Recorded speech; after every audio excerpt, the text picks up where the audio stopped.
Hi, everybody. Welcome back to the DoMore podcast. A belated Merry Christmas and Happy New Year to all of you. I hope the next 12 months will be an amazing one for every single one of you. The year gone by was quite interesting. Many events of significance.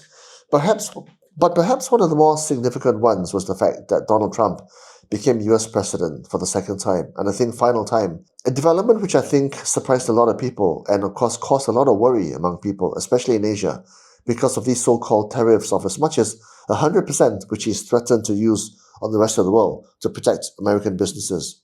We do a lot of business with America. ASEAN does as well as export-dependent nations. And I'm hoping to get into this issue with my next two guests, Soong, who's been on the podcast before, with Rita Sim, and her colleague who does a lot of political analysis, Jason Leong. We talk about the tariffs, we talk also about the geopolitics and what is at stake for the rest of us in ASEAN and what might be going through Donald Trump's mind. These are issues which concern us not just in terms of business, but also in terms of how ASEAN comports itself with the rest of the world. And so now, without further ado, ladies and gentlemen, may I present Fui Soong and Jason Leong. Ladies and gentlemen, welcome to the Do More podcast. Now, a lot has changed since we last spoke, actually months ago, Fui. I think during our discussion, we talked about a lot of variables in terms of the geopolitics because of the US elections. Now that's done and dusted. It's overwhelmingly red, right? And everybody's kind of like, up in arms, not up in arms. I mean, especially in Asia, there's a lot of hand wringing about what happens from January onwards when inauguration occurs, right? Right. So I guess that's why we're talking about today. So what were your gut feel when you saw the results? And now that a month or so has passed, give or take, what are your feelings about what lies in store for us? Free? Okay. I think in my previous podcast, I think I still stand by what my assessment was at that time, in that it probably isn't going to make much difference in terms of the general trajectory of what's going to be happening and taking place globally as well as in Asia and even for Malaysia. Uh, Simply because this is going to be the final term well, it's a single term president. Everybody Right. assumes though, Yeah. because of his So age, it's right? no, because that is his That was his last promise. his last term. There are only 2 terms, right? Term Yeah, limit. term Oh, that's the limit. term. Okay. Term So limit. of course, Okay. I mean, Jason will have his reasons for believing that there could be continuity with JD Vance and so on. Okay, that's slightly different. But the reason why I say it, because I feel that I think just generally there is a sense. We can go into the nitty gritty of it, who's being picked and so on and so forth. I think this one is something Jason's a little bit more familiar with. I think the whole world is actually going through, especially the Western governments are going through a kind of I feel like a moral confusion. What I call what can be said as a moral confusion. One is that yes, you can say that it's overwhelmingly red. No doubt the Bible Belt, the core voters, which you would expect them to vote for the Republicans and Trump, they're there. They obviously want they believe that Trump could come in and reinstate some of the conservative values. People who voted for him, who so-called skip camp voted for him, believe that he was anti-war. So you have now, and they all hate each other, right? So the whole thing is that you have 2 camps who hate each other voting for the same guy, expecting him to deliver what their aspirations are. So I feel that coming in, it is going to be I don't think it's going to be as easy to deliver generally what we feel. What I think the assessment is that it is going to be much of the same. So meaning to As the say Biden either administration? as the Biden administration, in a sense that it's either Biden administration may pick Russia, this one will pick China. It's generally saying it's who they pick, and so as far as Pick to do what? I think the sense that you got to come in and state your dominance at whatever cost. I think that generally stands, no matter whether it's left, right, blue, red. And you have a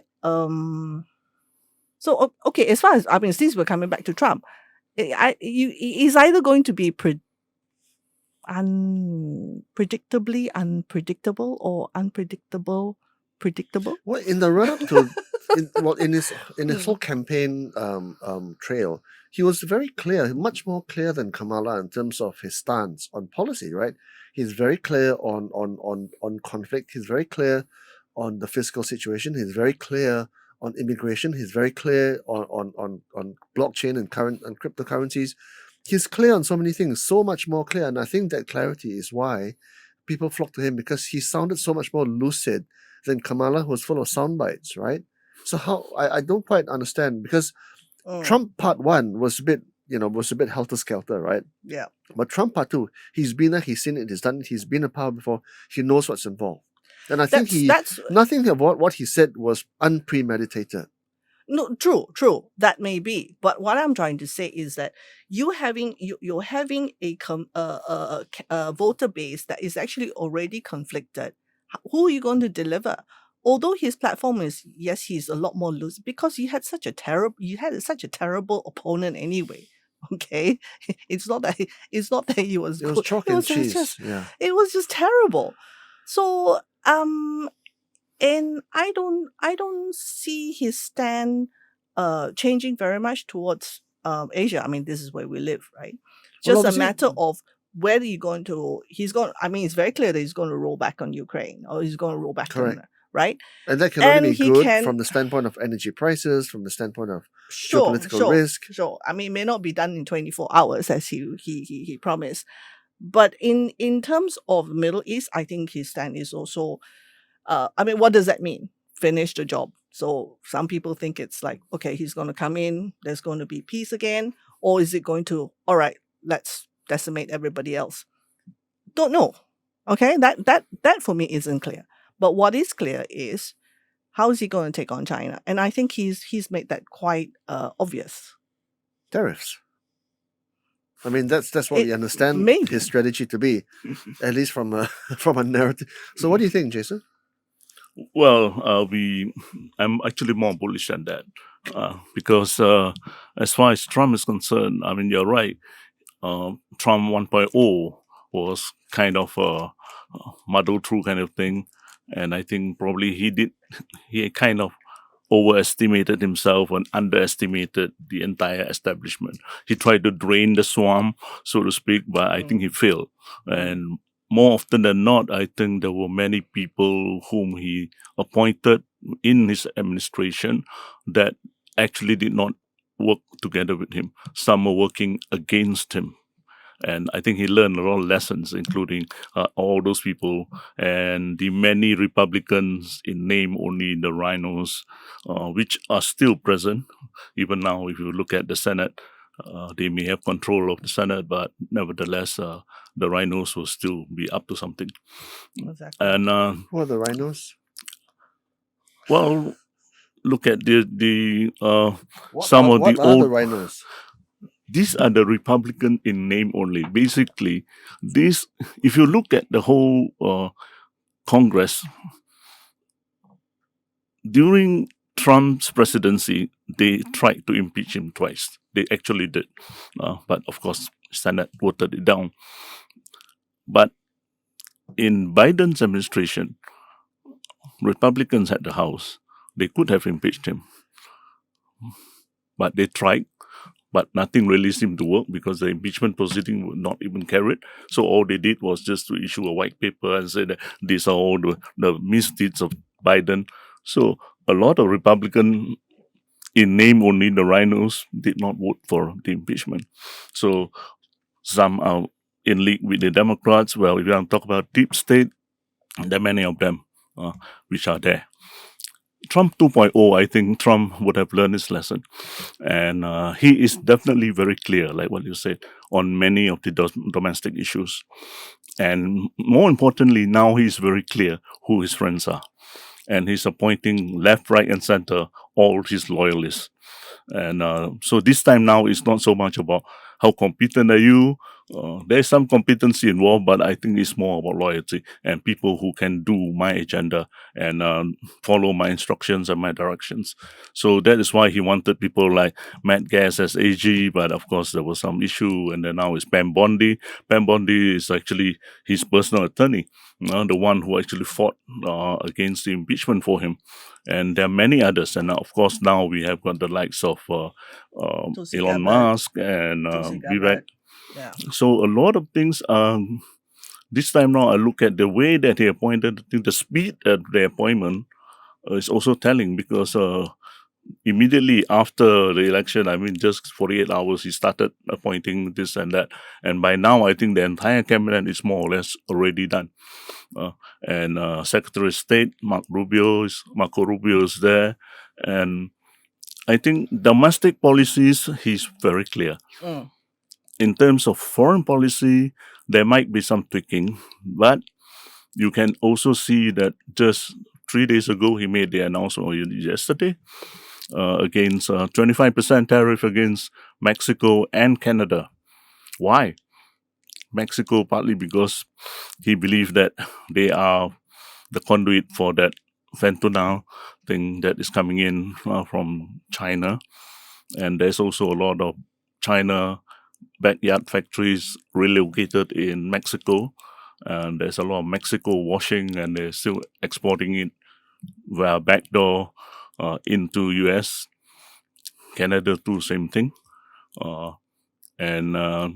But at the same time, mind you, a lot of people forget that it was Trump who technically enacted the US-Mexico-Canada agreement in place of the old NAFTA, which had a lot of loopholes.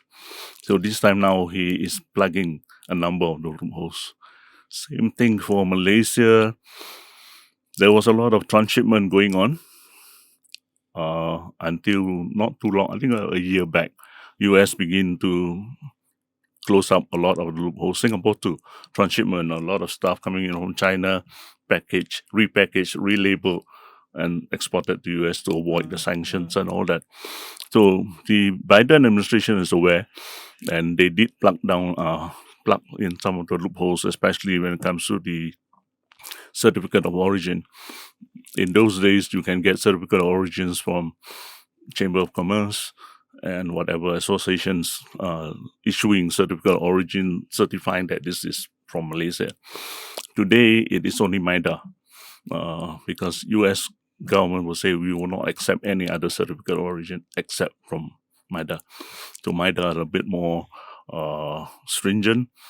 But nevertheless, there are still loopholes, because there's no way that you can stop a Chinese company coming to Malaysia, set up shop like a factory, but actually not manufacturing anything. They are just sending the stuff here, repackaged. But nevertheless, I think as far as foreign policy is concerned, Trump is going to move. The first salvo has been fired at China. He mentioned 10% tariff, and that is the first opening salvo. I don't think it stops there. Some people are beginning to read it and say, oh, there is now a peace kind of gesture by Trump. He was talking 60%, so now why 10%? And why Mexico 25% and Canada 25%? So this is just an issue about the fentanyl thing, the drug, the opioid thing. But going forward, if you read one statement by Howard Ludwig, the one who is the new USTR, US Trade Representative, he mentioned that Trump is going to be definitely stepping up. And he made a speculative statement and say, I'm not surprised if it goes up to 200% tariff. That's coming from the incoming USDR. So he may have something there, but we may see that there will be some escalation. We might see more targeted tariffs and even some sanctions against China in terms of especially banking, because to break that drug trafficking thing, the opioid, the fentanyl thing, you need to target the banks, because that's where the money is. So if the drug money is going through the banks and the banks get sanctioned, then I think a lot of the drug traffickers is going to get a bit difficult problem. And also, Trump also mentioned that he will have no hesitation to send in the U.S. military into Mexico, because he will classify all these drug dealers, Sinaloa cartel or whatever, as terrorist groups, and using terrorism as a basis, he will move against them. Now, if that happens, that's going to be quite major. This is almost like intervening and interfering, doing operations right in another country. Yeah. So the sentiment is that tariffs will happen, except that we don't know the extent of the tariffs. Yes. So then we've got to kind of like prepare for a tariff, a tariff imposition, a future of tariff impositions from America, right? So how does that change the way Malaysia and ASEAN, kind of like position themselves, given that Malaysia is kind of like one of those export-dependent countries where we still sell a lot of stuff to America, right? And we still do a lot of business with China. Yeah. And that day will come and we have to make a choice between who's our, I don't know. I mean, that's kind of like the sense, right? At some point in time, you got to make a choice. You got to stake your claim. Well, okay, let's take Vietnam as an example. I think what happened was that there were a lot of companies. I think that one is a lot more obvious. When the sanctions were slapped against China, the trade war started in the first Trump, right? Trump 1.0. A lot of companies then suddenly rushed into Vietnam, and then American companies were then encouraged to shift their location, factory, manufacturing sector locations outside of China to de-risk. China was doing it also because they want to circumvent the sanctions and tariffs and so on. So if you look at, and then there was this big buzz, if you remember, just before the pandemic, and in fact, Vietnam was probably the only country in ASEAN that was actually receiving a whole lot of FDIs flowing into Vietnam from the Chinese side and as well as the American side, when everybody was in lockdown and we were all worried about shipments, and we were worried about business, we were worried about our health, we were worried about vaccines and so on and so forth. Fast forward today, if you look at the traffic coming, I mean, you would imagine, having received so much FDI into Vietnam, you would expect a huge trade surplus, which they are actually going through. They do have a trade surplus. But if you look at the tonnage, the what you call 20-foot equivalent, which is the measurement, you look at Vietnam, Ho Chi Minh City port, and there's another one called, I think, Hai Phong, Vietnam. The TEUs have actually remained pretty much the same. This is incoming or outgoing? Both. Both. Okay. Right? Both. So you're wondering what's happening. Either there are alternative routes, or what's happening is that FDI is not the same as manufacturing capacity and output. So what does the FDI comprise is the question. So, what I'm trying to say now, coming back to Malaysia, coming back to the rest of Malaysia, what it means is that FDI alone is not a measurement of how much capacity you are able to build. You can have a lot of FDIs. But what is important now, actually on top of FDIs, we're not saying FDIs don't work, but FDI is not the only thing that you need to chase after. What it is very important is supply chain securitization. In order for your economy to grow now, you need to be part of the supply chain. And what China has done is it has built itself a very sophisticated supply chain system, an ecosystem, which is purposely complicated, complex, and probably not very transparent, in order that they have a iron grip on the supply chain. So if you want to say some of these companies who actually say, oh no, let's move to India, let's move to Vietnam. So they all talk about the cost of switching out. Cost of switching out is not because China is cheap and Vietnam is expensive. The cost of switching out is if you move to Vietnam and the supply chain still remains in China hands, you can't build your factory anywhere else. Same with India. So what I'm saying is that we have to start changing our strategy instead of just chasing FDI. Now, okay, another strategy that we actually applied was US is the biggest FDI source. Sorry, Fui, before we go on. And So I just want to clarify with you something. It seems that what you're saying is that Trump, no Trump, tariffs, no tariffs. China essentially is 2 steps ahead of America in the sense that they've already sussed out the way to go around conventional thinking behind supply chains, and they will still have their trade route into North America, into America, because they've already sussed out the various ways to get their products into America. yeah, Right? in some sense. In some sense, right? some sense, yes. So first of all, China is 2 steps ahead of America, right? Tariffs alone won't solve the problem of cheap Chinese products coming in and flooding the market, right? And number 3, Malaysia, ASEAN, has to think of a way Rethink. to not be so cold and to be kind of like one-dimensional. The thing about FDIs is the holy grail. It's got to somehow be part of this this much more complicated and much more thought-through supply chain, Absolutely. which I'm sure you're going to talk about. Well, what is this Absolutely. complex Absolutely. supply chain? So now the parts are going to be, getting the source.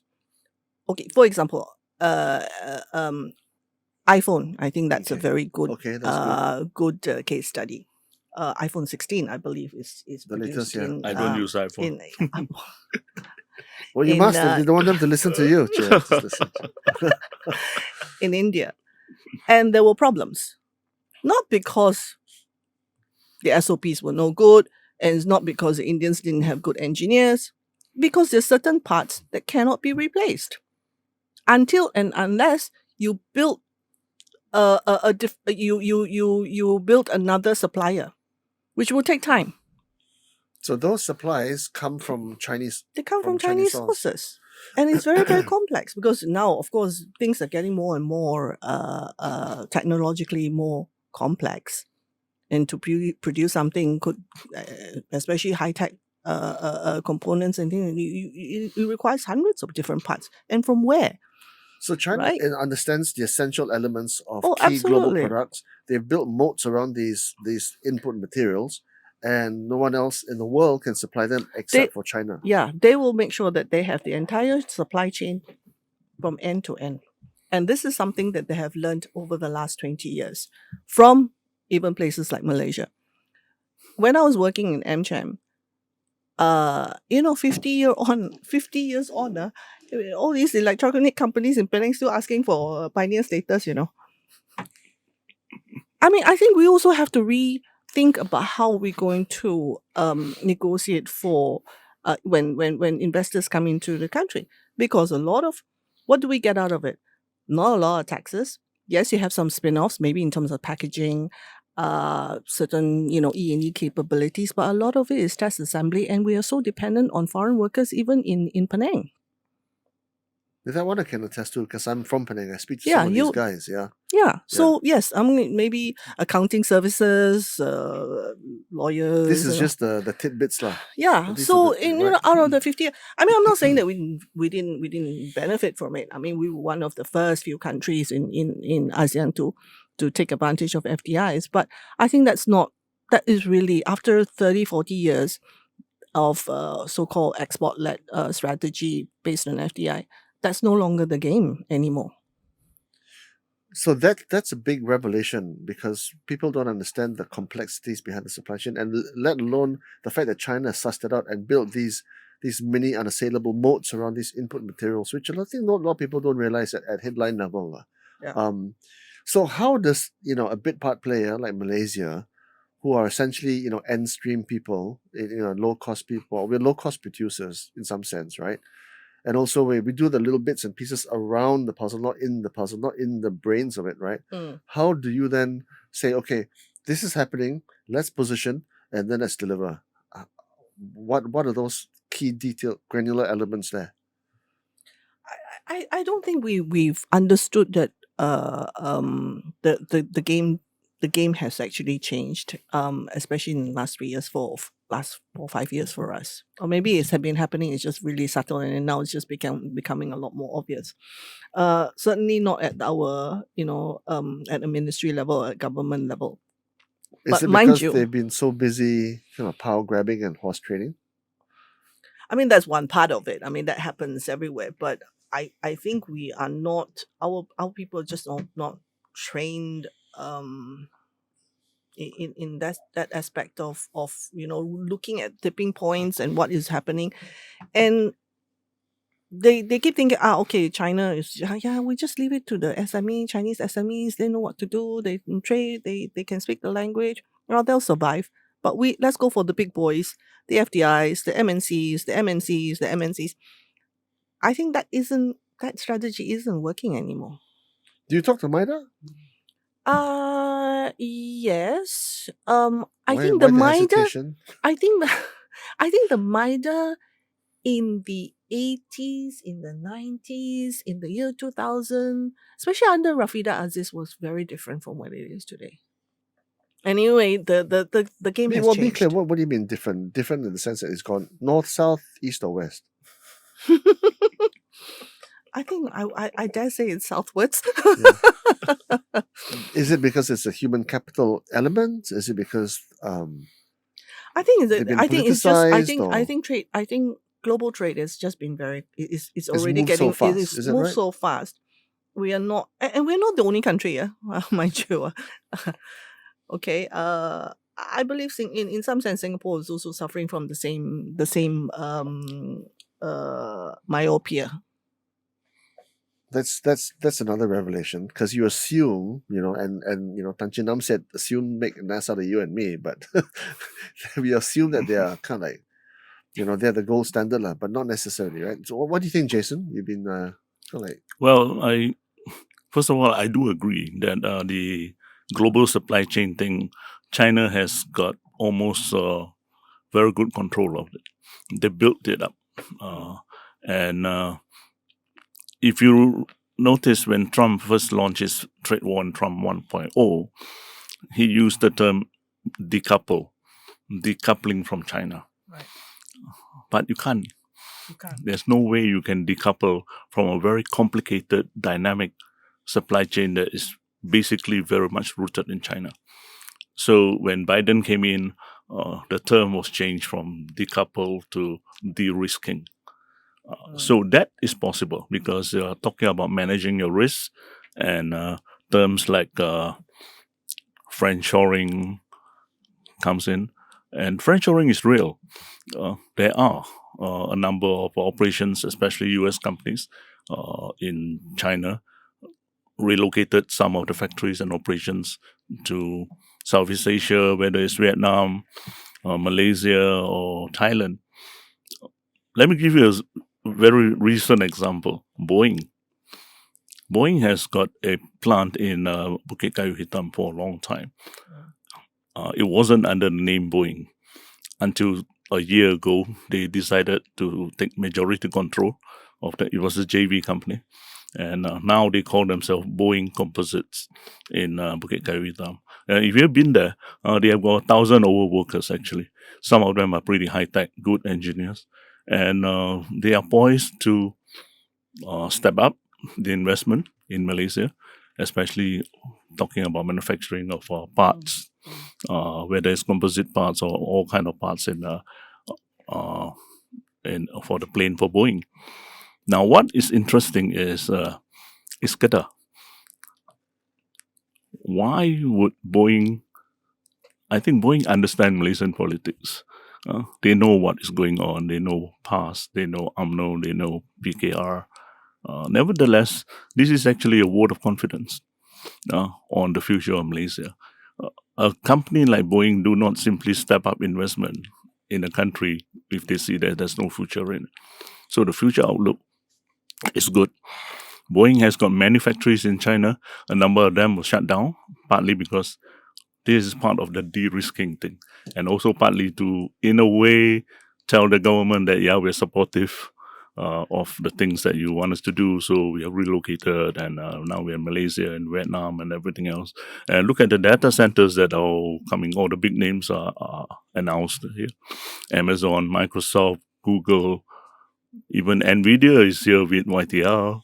And we may not see all of these data centers come out to be really set up and operated, because there are a lot of issues about setting up of data centers, energy issues, water issues, and all that. But some of them will take off.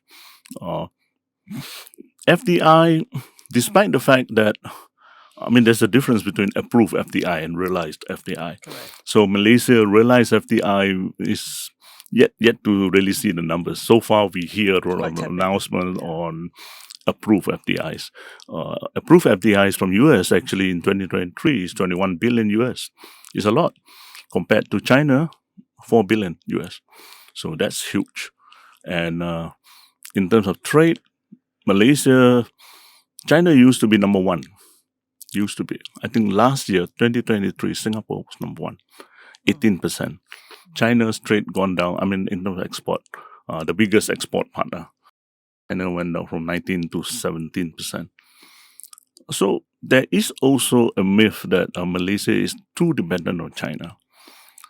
You're talking about 17% exports to China, 18% is Singapore, 9.5% is US.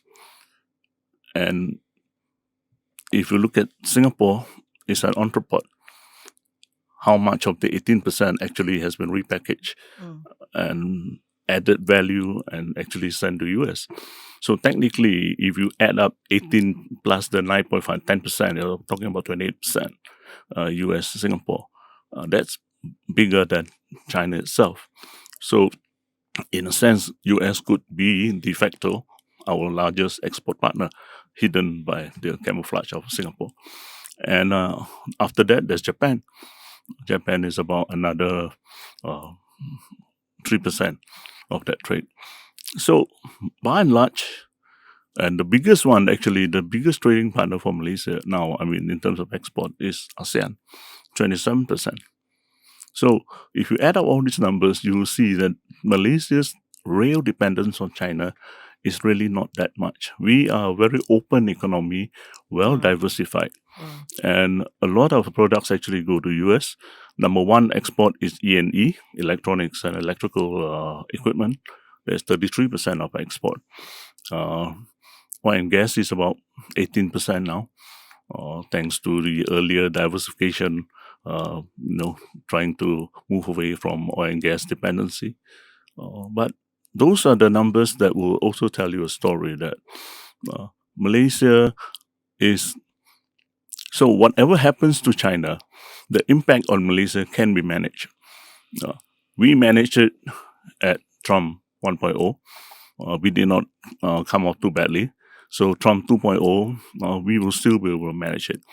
Of course, the Malaysian policy is not so much to choose a side, whether it's China or US. I think there is no need for us to choose a side. The only side that we need to choose is Malaysia. So Malaysia side, Team Malaysia. So whatever is in our best interest, that should be the way. And as far as Trump is concerned, I think he is also looking at it in that sense. He is more transactional than most others. And he has been talking, his campaign is based on hope and opportunity and making America great again. So it's very much focused on domestic agenda. And if his foreign policy is to be reflected, it will probably be reflected in a sense that what is in America's interest. So Trump will not be as generous before as other presidents in terms of spending money. He will probably say that, okay, if I'm going to spend this kind of money, what is it in for me? What is it in for America? I remember he mentioned once, he said, we should charge more money on South Korea for our military support for them. They are only paying our 1.3 billion a year. They should be paying us at least 10 billion. They can well afford it. I mean, he talks in terms of numbers. And the same thing, that's why he say also to, at one time to NATO, I mean, he said, what is it? Why we are spending so much money there? What is it in for me? What is it in for America? They should be funding themselves. So this kind of character would probably be reflective of Trump's foreign policy.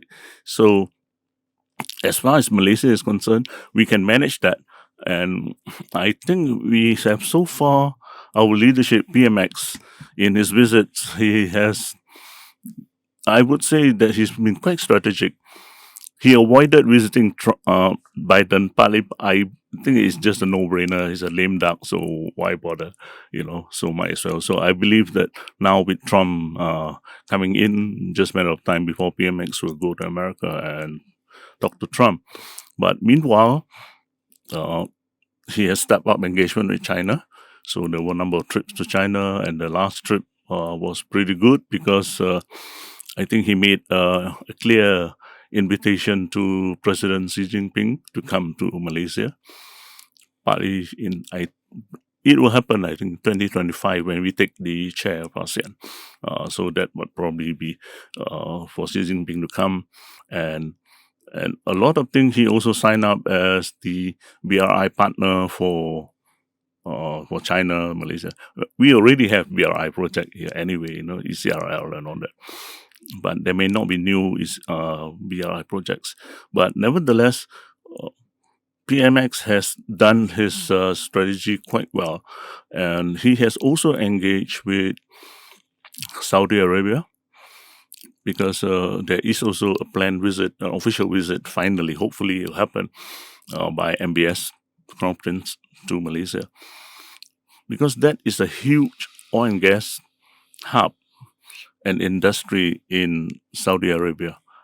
The entire downstream industry is now just starting. And Malaysia has, Petronas itself actually has got great experience and expertise to offer in working out the entire downstream industry for oil and gas for Saudi Arabia. Imagine, the first investment in Malaysia in Pengerang itself was US 30 billion for that petrochemical thing. So Aramco's there, right? Obviously, right? Yeah. So that is should have been stepped up, but nevertheless, never too late. Better late than never. We will see that. There was also engagement with Vietnam. It's quite interesting because Vietnam's relationship with Trump, well, not only America, with Trump is quite personal, because Trump went to Vietnam when in Trump 1.0, and Trump organization itself is supposed to build a giant golf club in one of the cities in Vietnam. I think that the hometown of the Secretary General of the Communist Party of Vietnam, To Lam's hometown, 1.5 billion US resort. That sounds so riddled with conflict. It's not even funny, man. Isn't You know what I mean? What? Yeah. You're playing one position versus the other. So, that's the transactional Trump. Sometimes it goes beyond the country's interest, it's his own personal interest, right? You should have seen the list of presents he got when he visited King Salman in Saudi Arabia when he was president. I have that list. It was like 165 items. 3 days, 2-night visit, and he got 165 different gifts from the king. And he got a fantastic relationship with MBS and everybody else. Vietnam has just stepped up a strategic comprehensive partnership agreement with the US, the first country in ASEAN.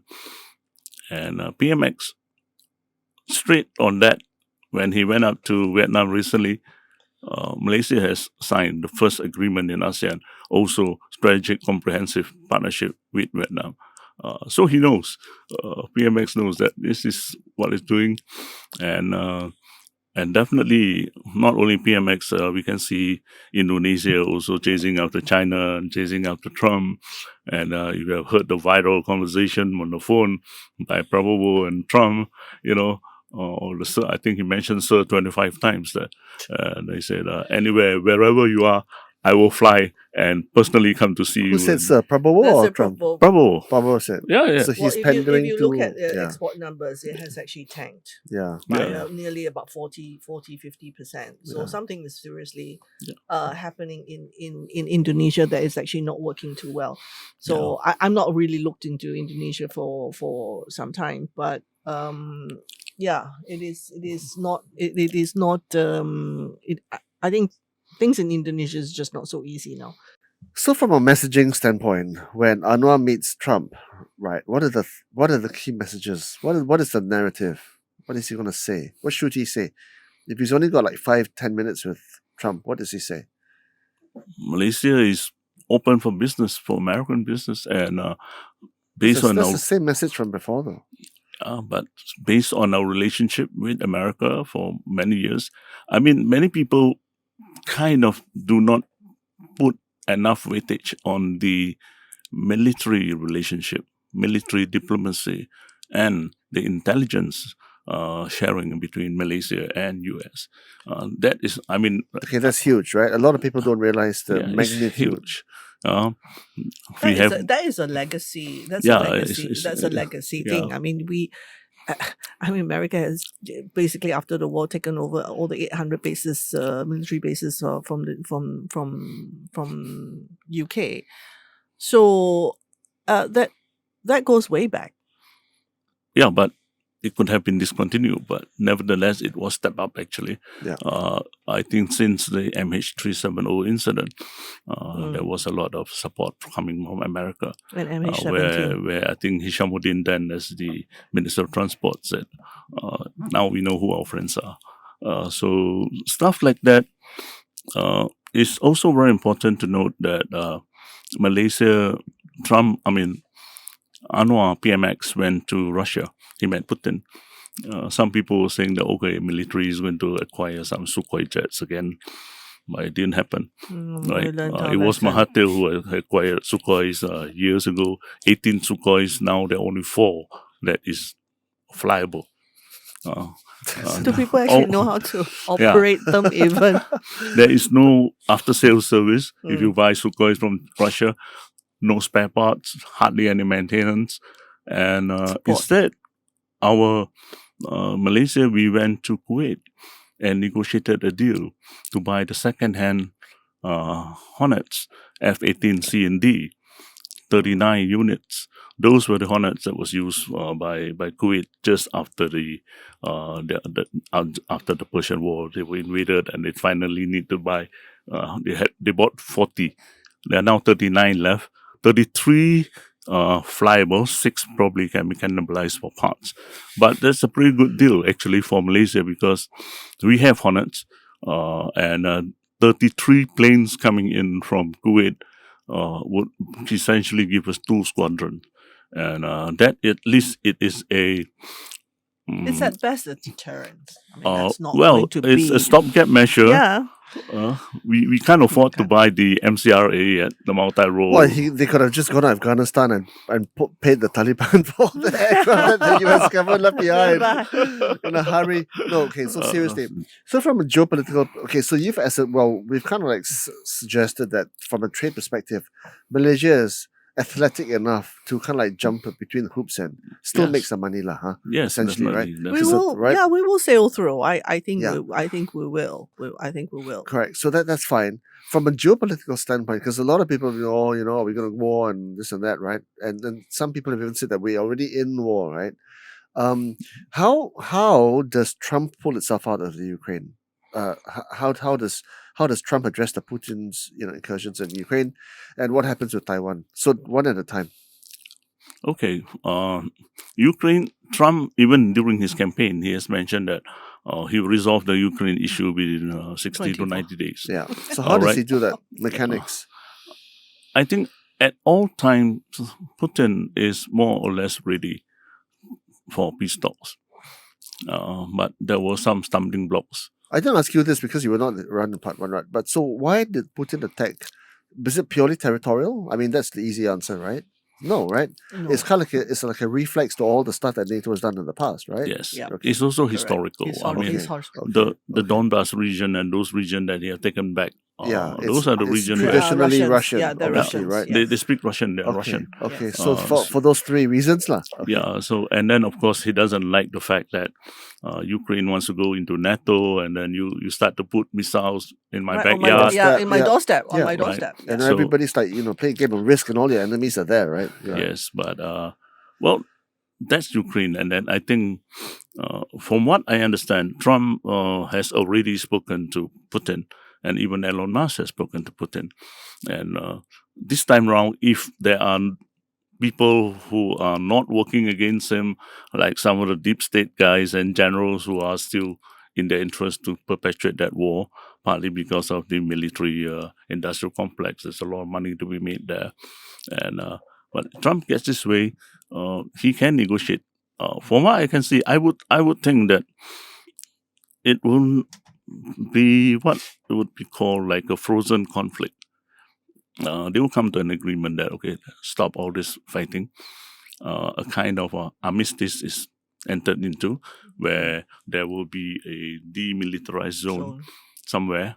But whatever territories that Russia has taken, They're it not will gonna remain give it with back. Russia. Correct. And so we'll see probably something like a North-South Korea Korea kind of situation. situation. Okay. So so part of Ukraine will go back to Russia, Yeah, right? Under the terms of this armistice, yes. and there'll be an agreement to let's stop shooting. And yes, and Ukraine commitment not But to join.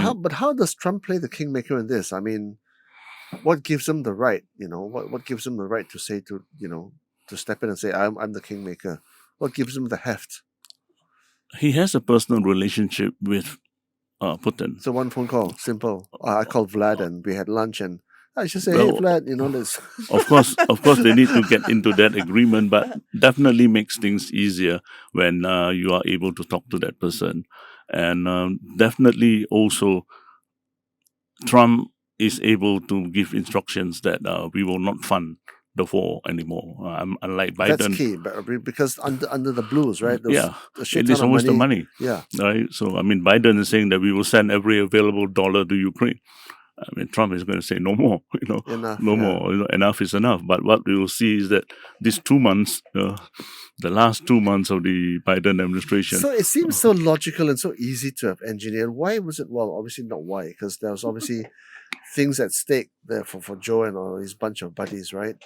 But is it simple? Is it as simple as that? And if that happens, what does it mean in terms of financial markets, in terms of sentiment, in terms of how Europe is in a mess, right? Yeah. It's a complete shit show right now, right? Yeah. What happens then? I think as far as Russia is concerned, I think Putin is concerned, I think that's pretty straightforward. And he was always very clear with his message. Even during the discussion in Istanbul before Boris Johnson scuttled the whole peace agreement. At every stage of the war, he will make it very, very clear. And he even said, by spring, this will be over. Spring 2025. Okay. By summer, this is what we're going to do. The tanks are going to roll in. By winter, we're going to make sure we take out all your energy installation. You're going to be freezing in winter. And Blinken will say, Russia is weaponizing winter. And he was very clear. Even from last year, he even gave a timeline. By spring 2025, things will be over. I love that about him because he speaks in absolutes and there's Yeah, clarity. very clear. Okay, Yeah. I just love he's obviously very intelligent. Now, the thing is that I agree that this is going to be, I think it looks like to be a North South Korea kind of situation. Now, of course, the Well, that's Ukrainians. fine. That's So fine, the obviously, Ukrainians yeah. said, okay, the DMZ should be on your side, not on my side. Okay, there's going to be that kind of negotiation and all that kind of thing. But I think Putin is very clear. They have sacrificed so many soldiers, and they're never going to give it back. And I think East Ukraine is gone forever. Okay, that goes back to Russia. Now, what happens to West Ukraine? I don't think he's very interested to go beyond the Dnieper River. Because that one is very anti-Russian. You're already going into a territory that why would you want to go in there? And then they have so much experience under Soviet Union and Poland and all that kind of thing. Every day you're having to go and deal with rebels. I don't think he wants to do that. I think he's very, very clear about growing Russia. I mean, the economy and GNI is only like something like $2 or $3 trillion. No, It's no. very, I mean, very from small. an economic standpoint, it doesn't make sense. But doesn't make sense. yeah. So, but the thing, I don't think it's going to be so. It is going to be quite some time. It's not going to be like, oh, okay, 2 weeks, 3 weeks, because you have a whole bunch of rabid warmongering leaders still in Europe. People like VDL, people like Keir Starmer, people like Macron, people like who else? Scholz. They're all now saying, oh, even the Finnish now and they're all saying, look, we're gonna, if Americans gonna abandon us, we're gonna start our own army. I think they say, they just said they're gonna send 800,000 troops into Russia, and I'm like, yeah, okay, you have 800,000 people in Europe. I don't know where you're gonna find them. So. I think that is the tail end that you still have. I think that's still lingering until maybe the next election where you have the right wingers that come in and say, okay, we don't want war.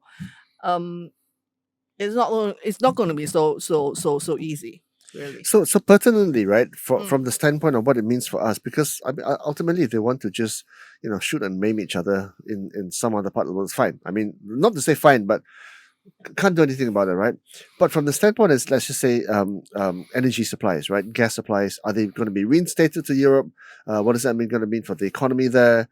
What does that mean for the whole, the whole energy ecosystem, where Russia doesn't sell its oil to the rest of the world, India, and this whole bypassing with BRICS and the whole de-dollarization idea, right? What happens there?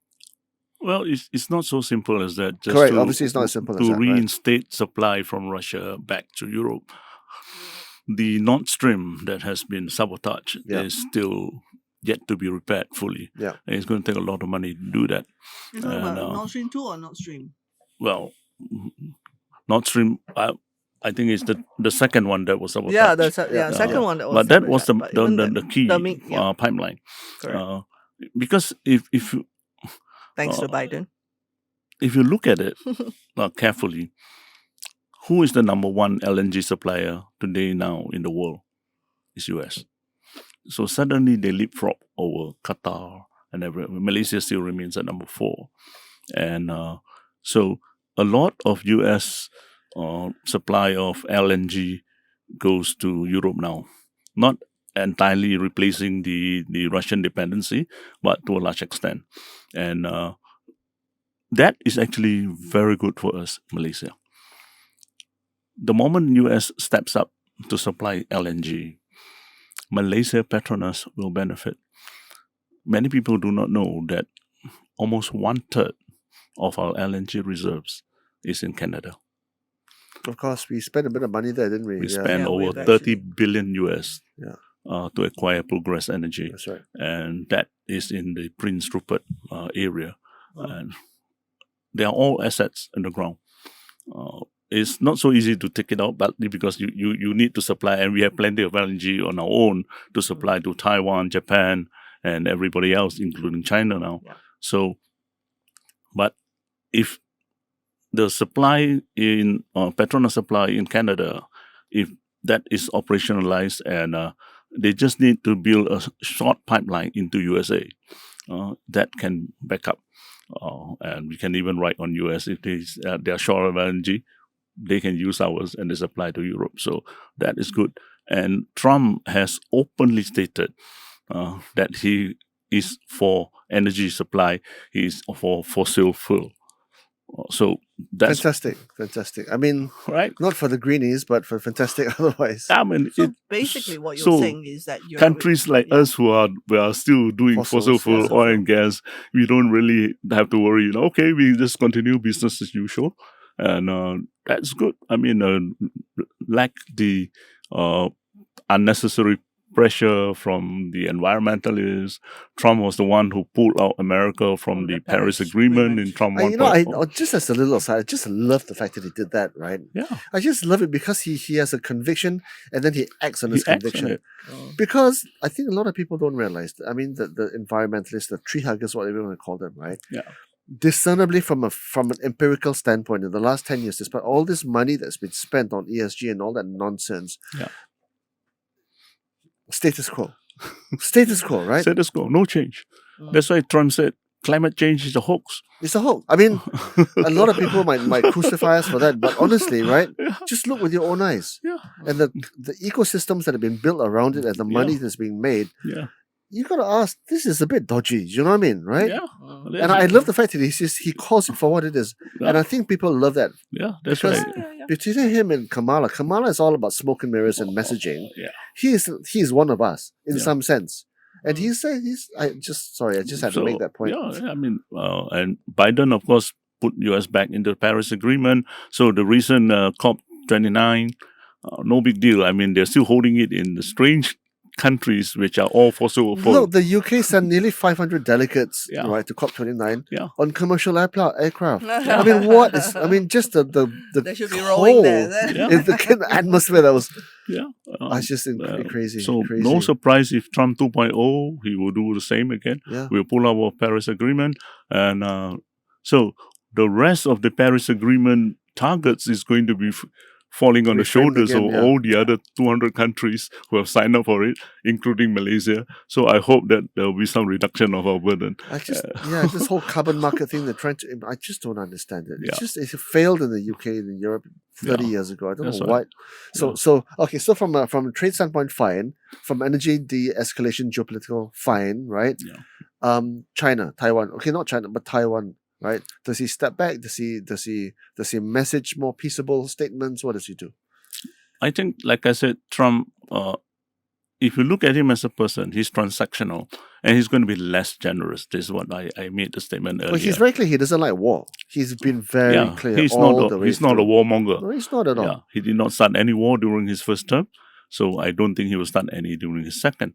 So it is good for Trump not to overly encourage the Taiwanese, because if too much encouragement to the Taiwanese, some of the war hawks there might decide to say that, okay, we have got this big brother behind us who could support us all the way, and we can do something a little bit more provocative. And that's where the danger is, because somebody provokes something and there is an unintended incident in the Straits or whatever, and that can just spill over, escalate into a war. So that can be the flashpoint.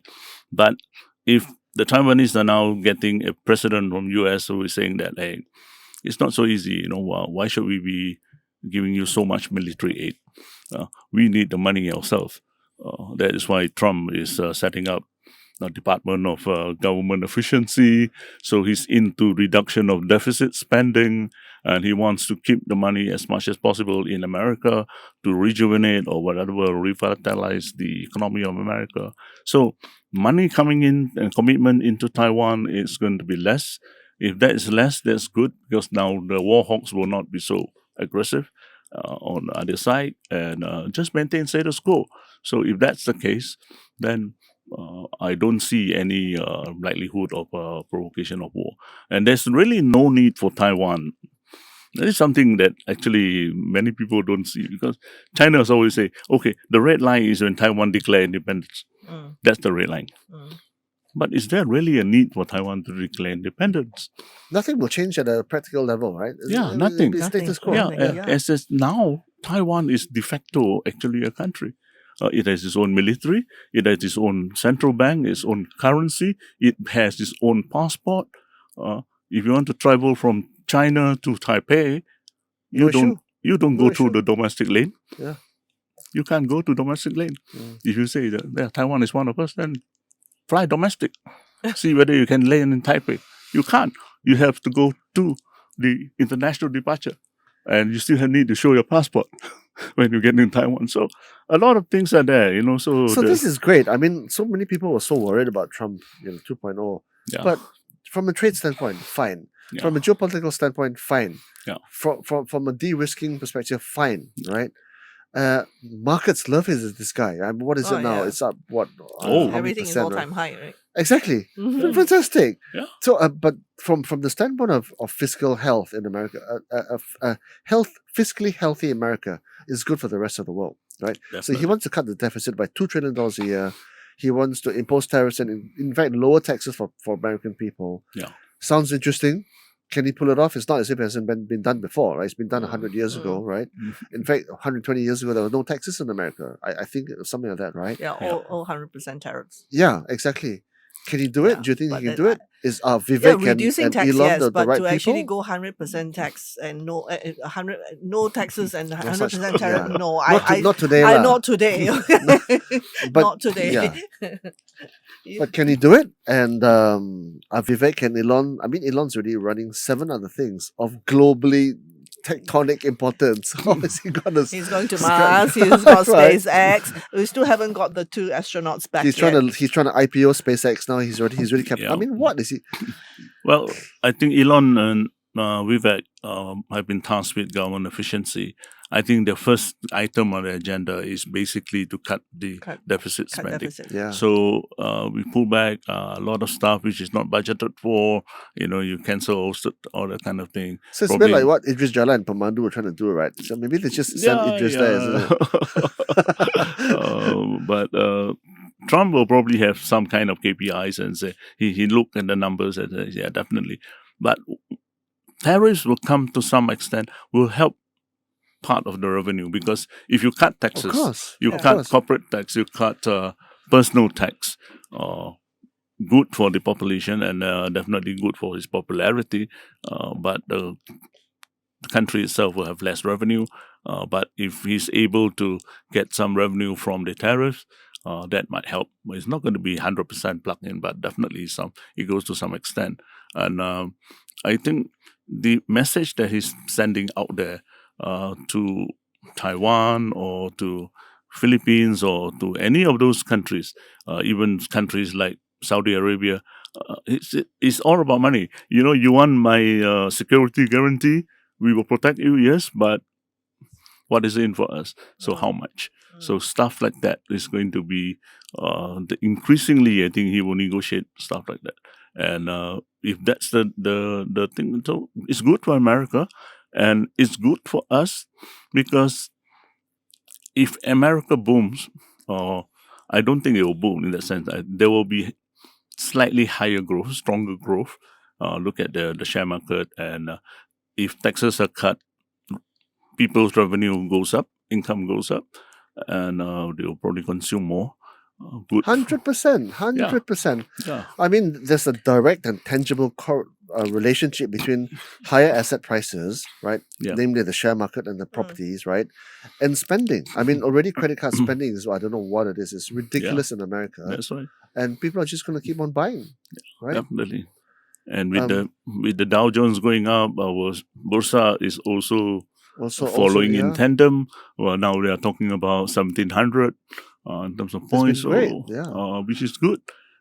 Except that if inflation rears its head again in America, I mean, with all this spending, so it might tariffs are, of course, inflationary, clearly, right? Well, tax cutting is also inflationary. Correct. So if that's the inflation factor again, then we might see a Federal Reserve resorting back to hiking rates. Well, they might keep it higher for longer, lah. I don't think they might hike. I don't think they can hike. They cut rate in November, so December I think they will also cut. But depending on what's the situation, they're keeping an eye on inflation, and also depends on who is the new Fed guy. I don't think Powell is going to be there for too long. No, I I thought don't. the new guy So is- there is a debate as to whether the president can sack the Fed chairman. So the thing is, one of the kind of like quite momentous themes that's been happening is this whole rise of the machines, right? The AI, and you can say that growth and GDP has always been kind of been mechanized by the labor force, by productivity, by working age populations, and of course energy prices and debt growth, things like that, right? When you got the machines coming in and they're becoming in at this astronomical speed, and they can come in and supplant humans in so many industries, obviously catalyzed by the fact that Trump is very clearly a pro technology guy. He's clearly a pro crypto guy, and all that's part of the same kind of like bubble, right?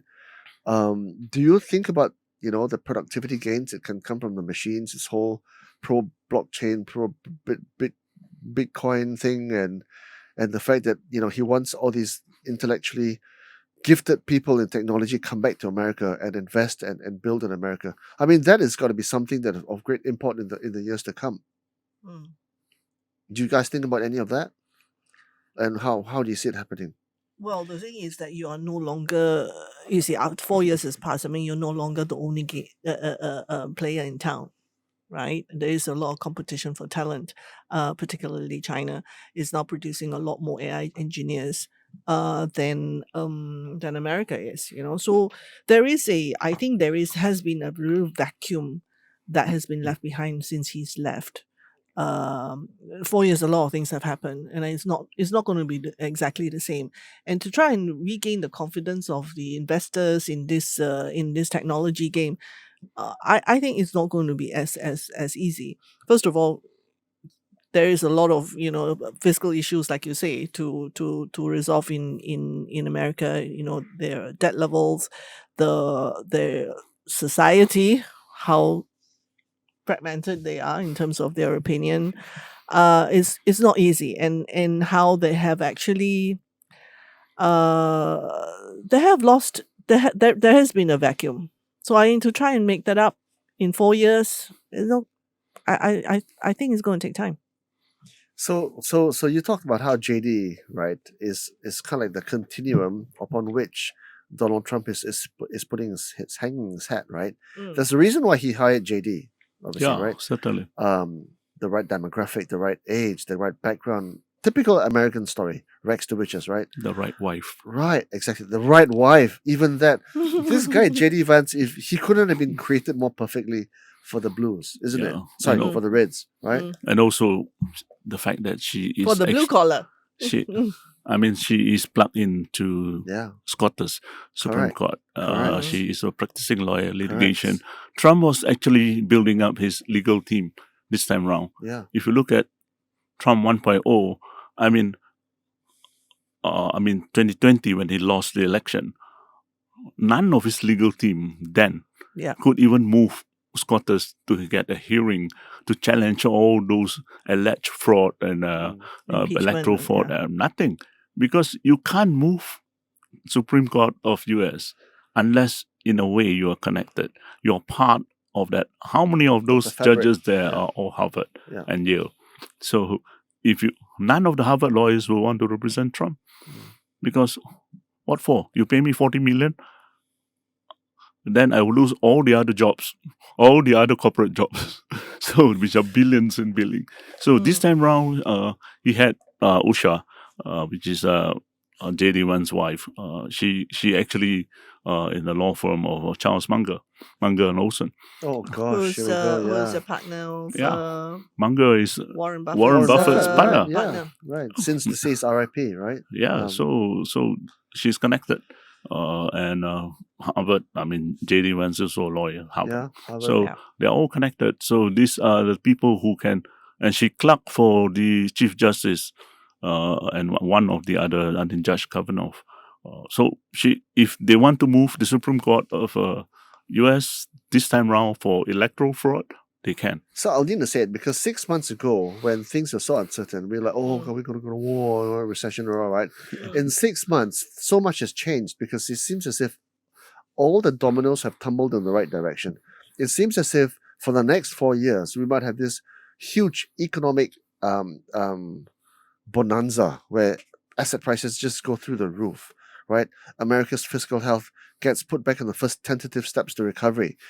war recedes in Europe. Mm. The threat of war in Asia recedes, diminishes in importance. Everybody still makes money, right? Yeah. And obviously, this is his last term, so he likes to go out with the bang. Clearly, he's a business guy, right? He likes to see financial markets pop, right? Clearly, Right. he wants to make everybody more money, right? Pop, right? Sure.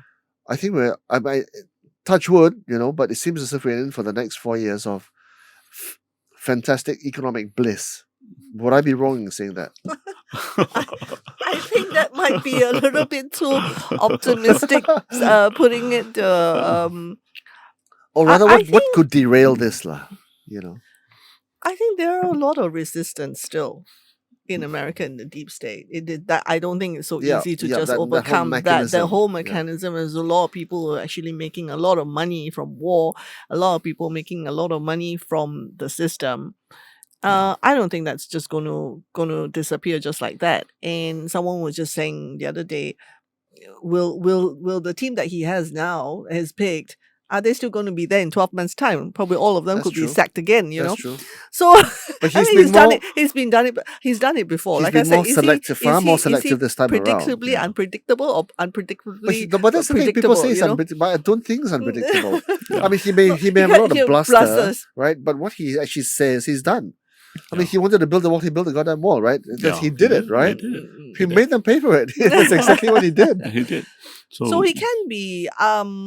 I think the transactional part is something that I think the Chinese guys At like least that. That they will say, okay, you say what is. I mean, the Chinese If are there very is a practical. transactional race in this world, it Mm. is the Chinese, as three of us can vouch, right? Can make money or cannot make money. Yeah, right? can make money, Simple, cannot make money. simple, right? No need to go to war for that, No need right? to We'll fight just one. finalize the transaction. Yeah. Simple. So I like that about Yeah. this guy, right? Yeah. I like that about him because Yeah. with Biden, you never knew who he was representing. Yeah. Do you know what I mean? And Right? that was very murky. Yeah. That's true. So, well, I also wouldn't say that it's going to be economic bliss. I run scenario planning for some corporate companies in Yeah. Malaysia, Okay. and we had several scenarios. Of course, the worst case scenario is always the black swan event, and say that okay, everything that can go wrong will just go wrong. But that is probably about 10% happening. And 10%. I would think. Well, if what at are the all. black swan events? Yeah, what are the black swan events? I would like to know too. Trump dies in office? Okay, that's fine. You've got a number 2, right? Yeah, but That's okay. JD Vance may not. He's Yeah. untested. Not okay, may Yeah, not be because- ready. He's a political rookie, Yes. just like Trump was in part 1, right? Yeah, so it might be that yes, the team is there, but there Yeah. might be a scramble for power and everything else, because the risk of Trump being assassinated while in office, I Okay, think, has wait. increased. Pause. That whole assassination attempt. What are your point of view? I want to hear what you think. Oh, I'm not American, so I can say this very clearly. So I think it is obviously political, right? was it orchestrated? It looks like it was because There was from- high elements of orchestration, Yeah, right? because from one report that I read, apparently the sniper shot off 12 bullets. Correct. From Before- 150 yards. Yes. Come on. I can hit something from Before- 150. Well, not really. Maybe I can't, but Yeah, the fact is that how can a sniper have all the time in the world to shoot off 12 shots? I And mean, where was, where is the government sniper or the CIA Yeah. sniper or the special security service guys? I mean, they took him out after he shot off 12 shots. yeah, You know, And they the could whole- have taken him out after 2 shots, yeah, right? Could have taken out while he was climbing up the onto Yeah, the yeah, roof. right. Yeah. So all these things points to some, Some elements in conspiracy, right? And I hope you don't think it's the Yeah. Iranians. If you know, there's two very very influential kind of like voting sites in America. You got Poly Markets and you got Celsius, right? Yeah. If you look at the timeline from the time when he was ostensibly assassination attempt, and that whole photograph was perfect picture, right? Yeah. You couldn't have Sheikh Rivera couldn't have done a better picture, right? he's like that, the blood, and then his his popularity just went through, Yeah. spike then, beautiful spike. It was beautiful, Trump, beautiful, right? Beautiful. It was gorgeous. Fight. Yeah, right. And then that's when people realize this guy is gonna fight for us. I mean, he's a real man. Do you know what I mean? Yes. And wow, it was just from a PR perspective. You know PR, right? Yeah, I mean, It was just PR heaven. it is. And then it was like bonanza. I mean, Elon Musk said That's within when he 20 decided 24 to hours. join camp with Yeah, Trump. within That's what 24 made him, right? hours. Yeah, that Right. made him join Trump. So I mean, he said, this is a man who stands up and fight. Yeah. So I like a fighter, a Because leader. in the split second after you've been shot, what do? Do you cower in fear, or do you stand up and be counted? That's right. So incredible. So there is That fella, a leadership. very clever fella. I think this Donald Trump is a very clever fella. Huh? What do you think, Fui? Was it orchestrated, do you think? I think it cannot be a coincidence and in random. And then I you think only it's kena true, like that a little and bit, then right? it's now whether it's his enemies or is it done by himself? Is that what you mean? No, not another Chen Xiaoping. Oh. What's his name? What's his name? Chen Xiaoping. Yeah, The Taiwan president. the He was Taiwan shot. president who was shot just before he Yeah. was elected. That was So orchestrated. that was Uh-huh. orchestrated. Yeah, for death, endpoint death, right? Not endpoint PR heaven, right? Yeah. Yeah, I don't think it's going to be so easy because there are a lot of the fact that people are prepared to go to that extent to get what they want. It also shows that the deep state is really very deep, and there is a lot of gravy train there that you're going to be upsetting. And while he gives the impression that he's brave, and he's got Elon Musk on his side, and they're going to do this efficiency thing. I mean, we've done it before in Permandu. You know how hard it is.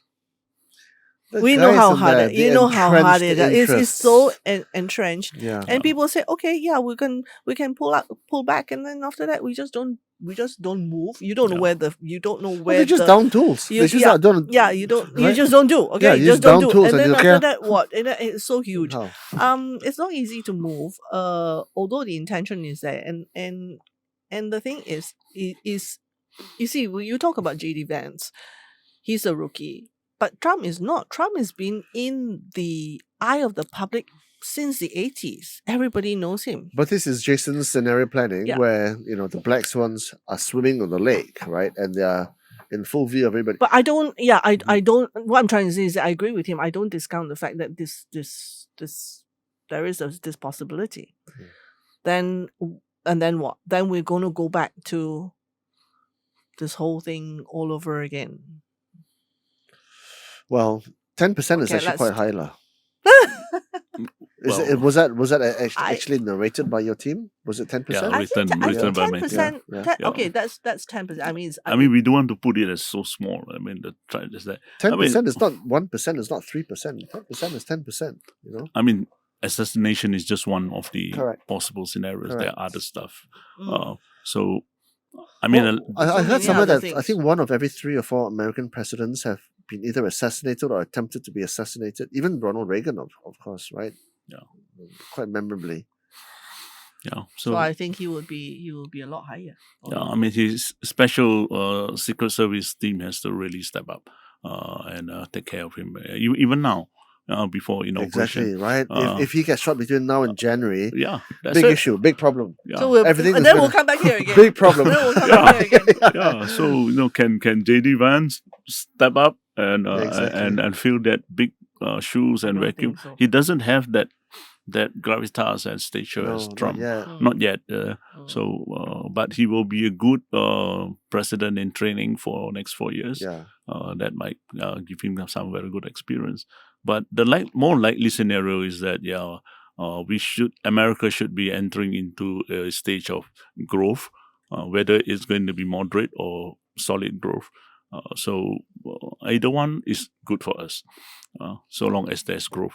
And the area that he will have a lot of problem with is the Pentagon, the DoD. Of course, he has got his people in the DoD failed its audit for the 3rd year in succession. Department of Defense. Mm. Yeah, Department of Defense. Department of Defense. I mean, they are all running trillions budget. Yeah. And do you know that there are 44 generals who are still living, 4-star generals, Yep. living in the United States? And each of them has a personal budget of 250 million. Holy moly! Yeah.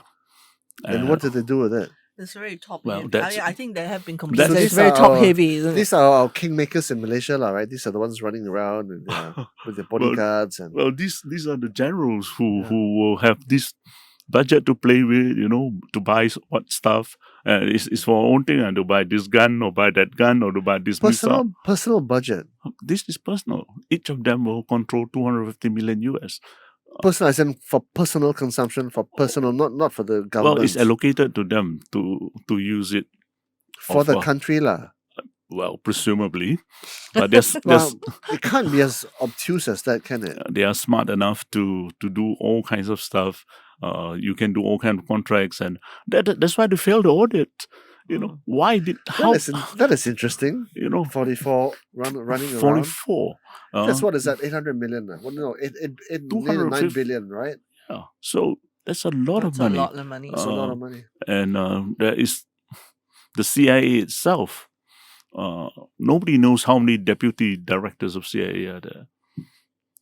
People assume there's only one. I read one very obscure report says that there are 27. Wow. So we know who is the CIA director. Okay, Trump has appointed, and you assume that the director will have full control of the agency. Well, if there's one guy that can doubt cut it. headcount, it's Elon Musk, right? He goes into Twitter and he cuts headcount by 70%. Yes. And Twitter still works. I mean, Yes. the platform still operates. Yeah, but that's a private That's company, commercial, right? And yeah. you are the boss, right? This is different. But he's got the rubber stamp of Donald J, right? Provided Elon Musk can find where this thing are. He's gonna go and find it. Who are the 44 generals? Yeah. Is it recorded anywhere? Does he have a list? Who are the 27 deputy directors of CIA? Does he have a list? Will he be And given the a list? budgets, well, we know some of them have rogue operations. They have got black ops. All those things are, non-budgeted. Even if the budget is off-budget agency and all that kind of stuff that they do. So Elon Musk can only do so much. He's able to pinpoint each of them and say, okay, I hold this guy up, I cancel the budget, I take it away from him. So I think not so easy. These two are the main, very nebulous and non-transparent kind of I stuff. think it's not just the DOD. I Yeah. think it's also the Federal Reserve. I think that's another big. That's another big. There's a big That's appointment there. another Yeah. big. What do you call it? Is this Edifice. Yeah, Yeah. that is been there like from time immemorial. I think that one is even harder, to manage. So it's not so easy. One of the things that people should I mean, at least in our part of the world, it's really the dollar, right? And what happens there? This Treasury Secretary, he's hired. I think he's supposed to be pro weaker dollar, right? Right. That's what he's supposed to be. Right? I mean, Well, he's venture capitalist. he's a hedge fund guy, right? Yeah, hedge fund He guy. knows how financial markets work, Yes. right? Scott And Bessent. a weaker dollar is better for financial markets, but not for the manufacturers. So he's got to do this interplay thing going on, right? Yes. How do you read that whole movement? I think going back to our conversation earlier about stock market. Stock market is not the real economy. No, Okay, it's No. not. I think we've got to be very clear no, about but that. it's psychological money, right? Yeah, it's psychological. And what has happened is that I think a lot of the economies in the West over the last 20, 30 years taken on a policy of moving. I mean, they were using the classical, what you call classical, neoclassical economic theory, where whoever actually has the competitive advantage will be it will be moved into that country, and therefore I will focus on my competitive advantage, and so on and so forth. This is classic globalization thing, which when I went to University Malaya when I did my master's. And I remember there was, I know I'm a little bit long-winded here, but we have about 30, 40 people, right? Well, it is a podcast. 30, 40 people in the class. DoMore was my professor. And we spent 2 weeks, 3 weeks, or maybe almost a month talking about the Washington Consensus. And he told us he was totally opposed to it. Who is he? DoMore. Jomo. Okay. From DoMore. And we were flabbergasted. We were like, how can you not believe in it? I mean, it's like, it's good, it's free, free market. Yeah. What is the Washington Consensus? Basically, remove all tariffs, and then basically Open free market, trade, lah, open free market, trade, free okay. trade. Deglobalization. People globalization. That Yeah. was the start of globalization. Yeah, This is yeah. year 2000. You're talking I about know, 25. he's He been was like staunchly opposed to that, he was yeah. so opposed, and we couldn't believe it. 30, 40 of us were like, we were arguing with him and say, how can you? Then even after the class, we say, hey, I thought he was very smart. How come you? Wait, you got to speak into the mic, Okay. bro. And then he was so 25 years on, he is right. Okay. So what you have now, in the last 25 years, what I'm trying to say is that a lot of Western economies have now actually, why you see a separation of what's happening in the real economy and with the stock market is because basically they have financialized themselves, right? You look at today, Volkswagen and all that kind of is closing down, but you look at DX, the DAX in Germany is also all-time high. So yeah, same thing. But the So DAX same thing here. yeah. So same thing here. What I'm trying to say is that it is, so now you want to what's that word that you want to bring the real economy back to be able to churn out the income and the product. It is not so easy because people are already invested in the financial markets and they are making a lot of money from basically buying stocks, M&A, so on and so forth. Why do you want to invest in something like a factory? It's hard work, Well, it depends on what you make, lah, right? If you go and No, make shoes, that's what I'm then trying you to can't say. fight with What are you going China. to make? What are you going to make in America? Okay, you've got oil and gas, you've got LNG. What else are you going to make in America to be able to make the growth? Construction will definitely be one of the priority for Trump. What Trump. infra, lah? I mean, Yeah. American infra is horrible, right? So infra, Yeah. so it's about time, I think. So that is the infrastructure So spending. fiscal spending. Spending, So yeah, fiscal so- spending. And of course, even private construction.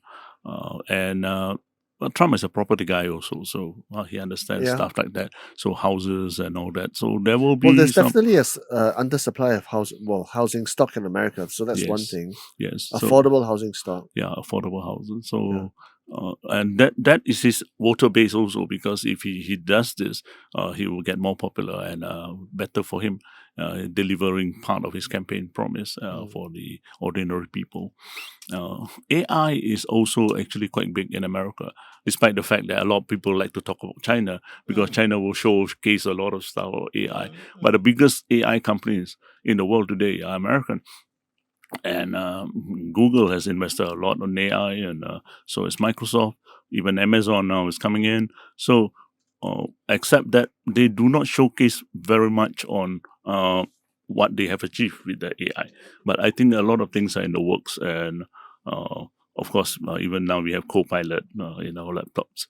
And Elon Musk himself will be very big on AI. So he knows this is a guy very much on the technology part. And NVIDIA. And you have NVIDIA as well. Jensen Huang. yeah, NVIDIA. And if you look at the announcement, or not announcement, actually the TSMC Taiwan, I think a few years ago, I think prior to the CHIPS Act, they decided to build 4 factories in Arizona and elsewhere in US, and 1 in Japan and 1 in South Korea. I mean, looking at it, TSMC is probably just managing its risks. What happens if there's an invasion by China of Taiwan, and that will be the price. and they can just blast it off and say that's it. Yeah.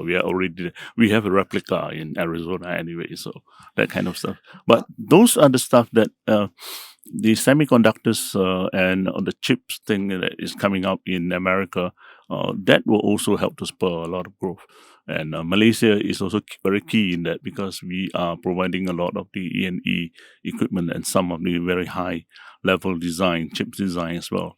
Of course, Intel has decided to cut some of the investments here, partly because I think Intel is not doing that great as a company itself. Of So, course. I yeah, mean, you have to fight with NVIDIA, right? yeah. Which is obviously a chip maker as well. Yeah, so Yeah. NVIDIA is the one. So in terms of this, so in terms of technology, in terms of, well, even space technology, and Trump wanted a space force actually, and he never really got it when he was in Trump 1.0.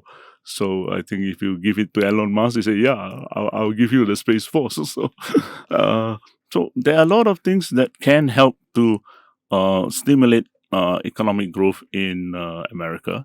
And of course, that's why I see there will be a little bit more, I'm a bit more bullish, and I see definitely there will be stronger growth in America, which is good for everybody in the world.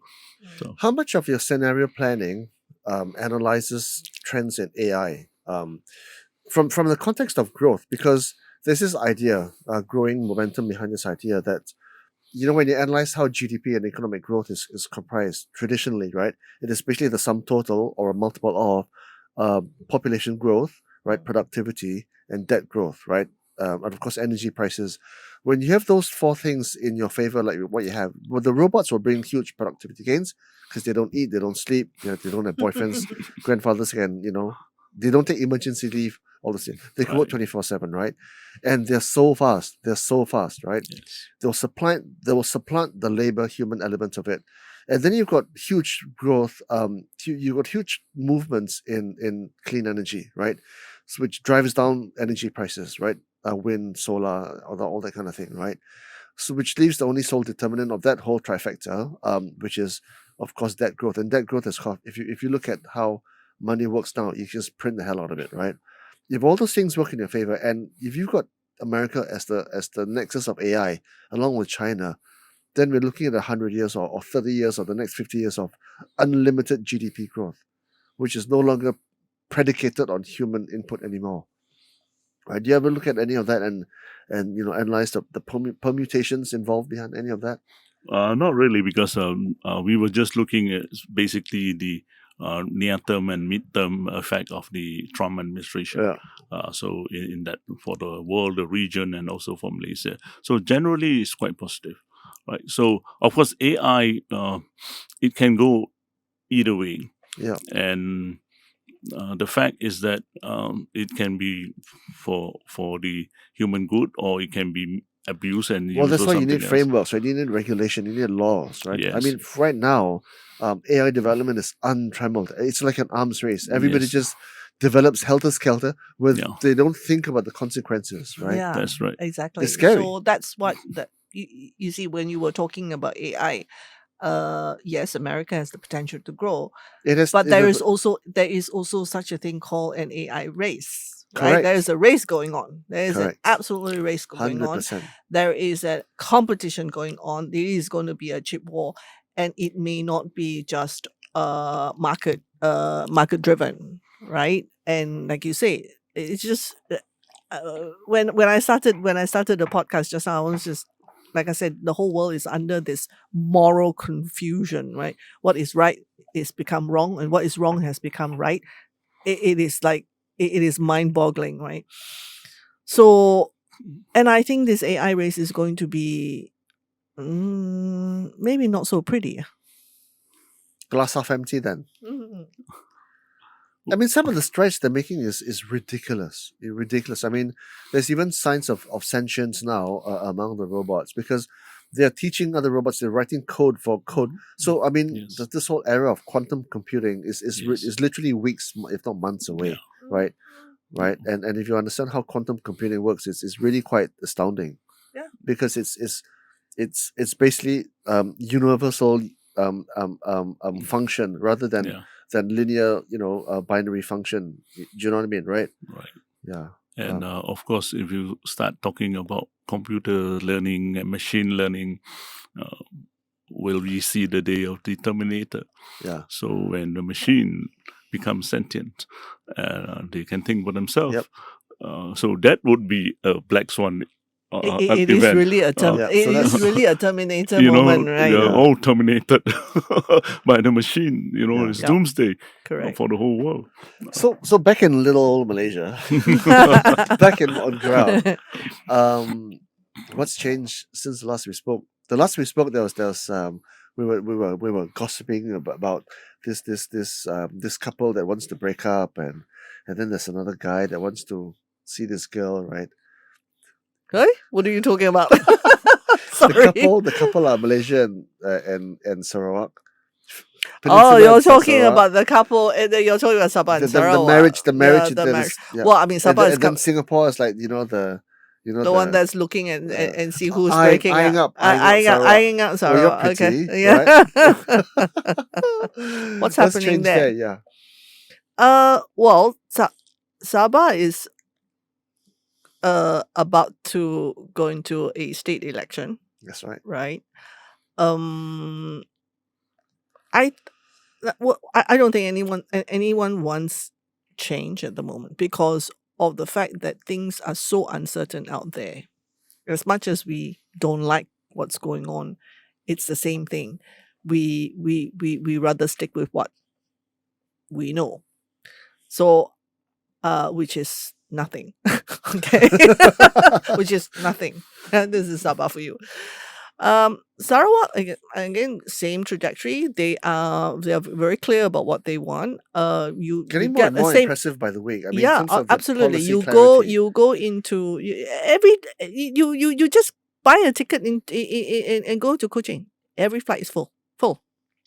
Yeah. In, out. Yeah. KL, Singapore, Kuching, KL. Every day is full. The energy of a country can be best manifested in the airport. When I flew into Singapore last year, right? Mm. I flew in at 11:30 at night. Right, on a weekday, right? Mm. It's packed. You look at the arrival board. Every 15-10 minutes, there's people arriving. Reykjavik, London, Amsterdam, Oslo, Tokyo. Departure board packed. Every 5-10 minutes, people leaving. London, Reykjavik, Oslo, The only difference New is that York, in whatever, right? in KK and Kuching is that Sabah is all full of people in Hawaiian shirts and flip flops and all that kind of thing. So Sarawak- all coming from Japan lah. and holiday, Yeah. beach and all that kind of thing. So we're still okay with the touristy part. But in terms of investing into the state and all that kind of thing, So this is it's still very still the very income it's part. still very very hard to kind of get things going in terms of infrastructure, in terms of state planning. You just look into the website of Sarawak, okay, Invest Sarawak and Invest Sabah. Invest Sabah probably 2 pages. Invest Sarawak is like 10 pages. What we're gonna do all the way through. So Sarawak is doing the right thing, and the civil servants all understand what. I think it's the same thing. They all understand where they're going, where they want to head to. But of late, there has been no more talk about MA63 anymore. Well, then I the think- talk is all about 1/3 representation, right? No, I think it's more than that. I think what has happened also, Sarawak has actually gotten a lot of things that they want. Maybe there are certain sensitive things that I think for the sake of unity, as a Malaysian bloc, Sarawak is not going to. They also realize they cannot be too hubristic. I mean, as long as they get to grow their state, they get to keep their wealth, and they're very clear. They want to go into rare earth. They want to go into petroleum. They want to go into aviation. They want to go into banking. The China supply chain, essentially. Both, but they Yeah. also want to, they are also talking to Americans, and a lot of Singapore money is also gone into it, like you said, via Singapore, US Yeah. via Singapore and things like that. All that is happening too. So they're playing the cards very well, and as far as they're concerned, they're actually very happy and well, they're quite pleased as to how things are moving. So I think in that sense, PMX has actually handled them quite well. Yeah. So the next election, I think there will be some negotiation as to who's going to take what seat and all that kind of thing, which I don't think is going to be too much of a problem. Same thing like Sabah. Everything is pretty much negotiated.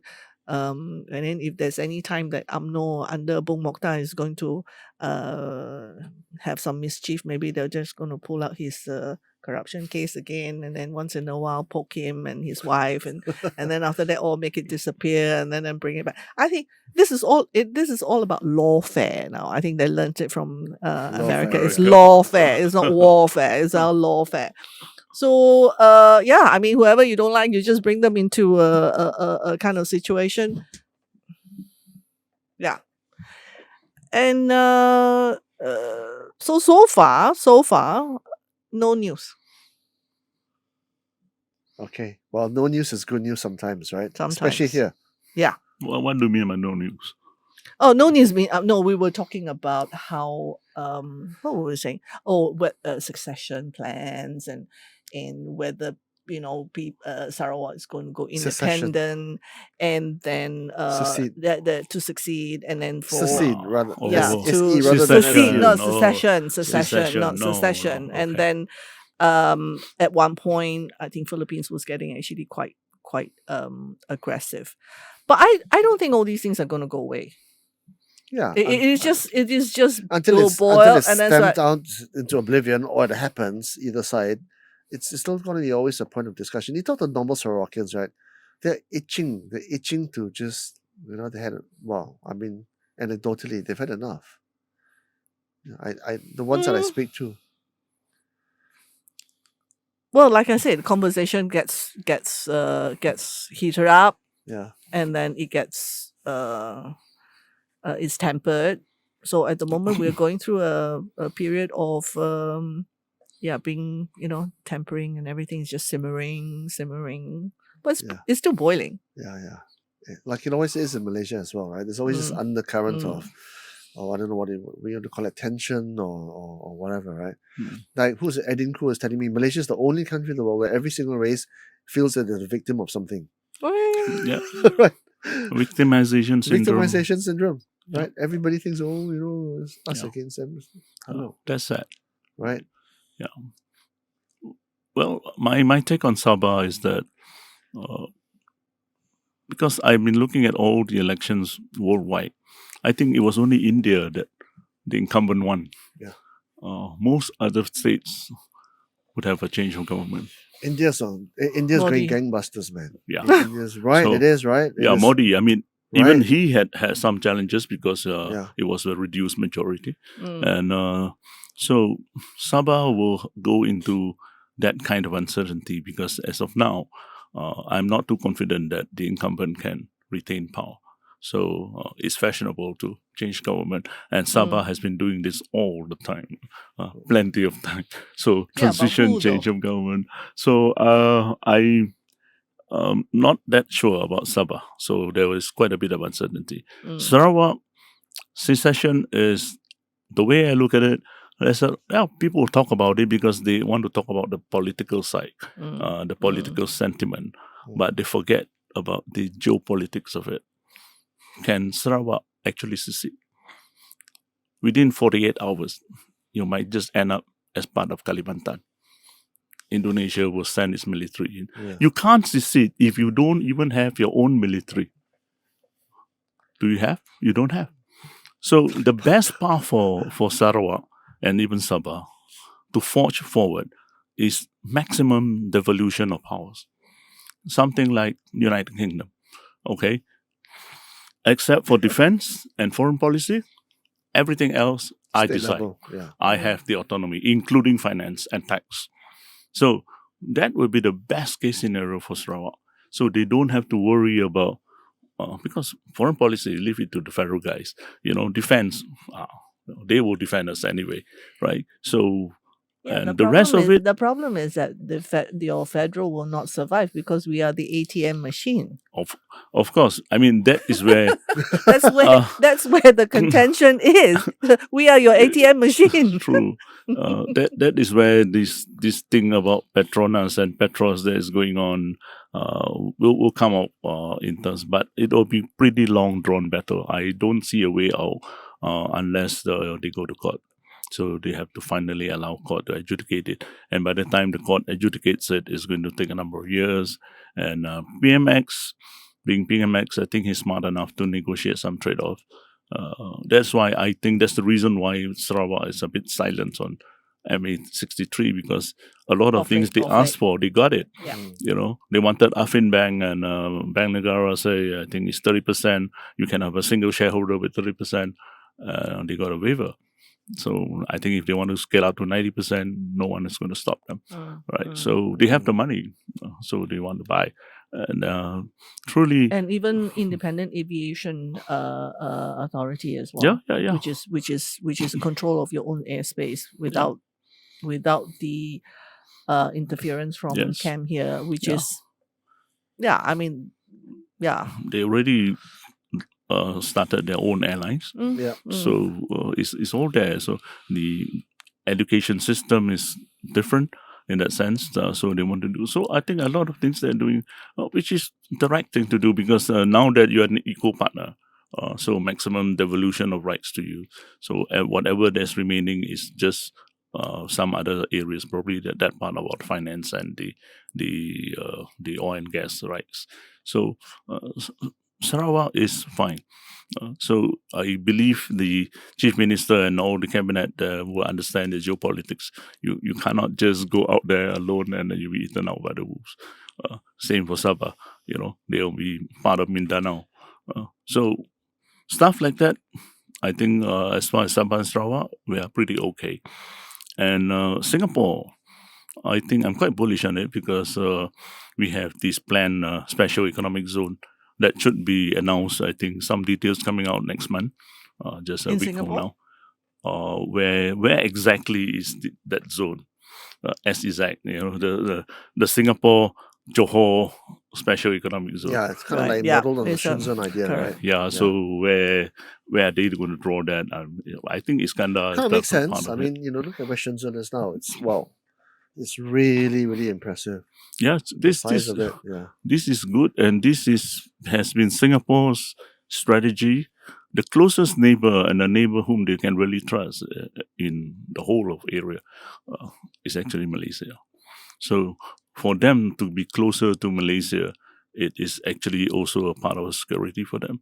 And they are also moving a lot of the stuff. Some MNCs have now started a lot of offices now in Johor Bahru, and some of their non-essential staff, lower management staff, are being sent to Johor now. So rather than have it in Singapore, and that relationship between Singapore and Johor is incredibly good in view of our Johor Sultan and now the King, and of course the Crown Prince as well. It goes back a long way. Yeah, anyway, so that relationship. So that relationship is economic, is business, and Johor, if that SDZ thing really takes off, it will boom. So that is another area for Malaysia, and that accounts for why some of the data centers took a certain interest in Johor. Because Singapore had a moratorium of stopping all the data centers from building in Singapore, because Singapore is running out of space, and consumption of energy is too high, and water too. Yep. Also too high. So Singapore would look at data centers as no. So they had a 2 years moratorium. So most of the data center guys come to Johor, and Singapore lifted the moratorium, I think, sometime this year. And they are now open again for data centers, but I think they're very selective. So they will look at the real big players who are really green in that sense. Don't simply guzzle up all the energy, unlike those in Malaysia. Even though I think the Malaysian ones, I think we have at least 9 data centers that are planned in Johor. But recently there has been they rejected 3 of them. So there was a rejection. So MIDA was also involved in that, partly because they say the plans for the data center did not show enough sustainability in terms of energy consumption and also water consumption.